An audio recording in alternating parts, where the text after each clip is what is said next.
কারিমের দিকে কেউ যদি মানুষকে ডাকে, আল্লাহ বলেন আমি নিজে তাকে হেদায়েতের উপরে রাখি। এখানে দায়িত্ব আল্লাহ নিয়ে নেন। এই জন্য আমরা কোরআন দিয়ে মানুষকে ডাকি, এই কারণে যে আমি হেদায়েতের উপরে থাকতে চাই। কোরআন বাদ দিয়ে পৃথিবীর কোন নিয়ম নীতি দিয়ে কোন পদ্ধতি দিয়ে মানুষকে ডাকলে আপনি হেদায়েতের উপরে থাকতে পারবেন না।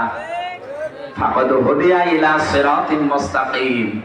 কেউ যদি কোরআনের ডাকে সাড়া দিতে পারে, আল্লাহ জানিয়েছেন নবীজির মাধ্যমে, অবশ্যই আমি আল্লাহ তাকে সিরাতে মুস্তাকিম নসিব করে দেব।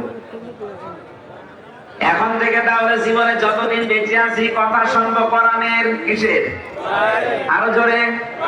আর কোরআনের কথা শোনার আদব এটা, 1 নম্বরে মনোযোগ সহকারে শুনতে হবে, 2 নম্বরে চুপ থাকতে হবে। 2 নম্বর, আমরা যারা বলতে আসি তাদেরও আল্লাহ দায়িত্ব দিয়েছেন।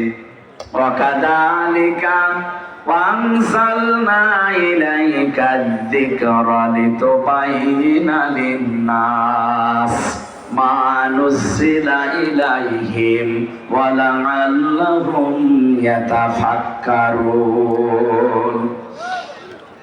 সূরা নাহলের ভেতরে আছে 14 নম্বর পারা, 11 নম্বর পৃষ্ঠা, 4 নম্বর লাইনের 44 নম্বর আয়াতের শেষের দিকে আছে।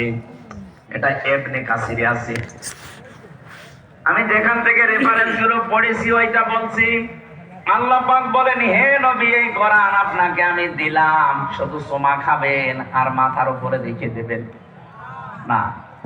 ওয়ানসালনা ইলাইকা যিকরা, এই আলোচনাটা আপনাকে আমি দিয়েছি এই কারণে, লিতুবাইয়িনা লিন-নাস, আপনি এটা মানুষ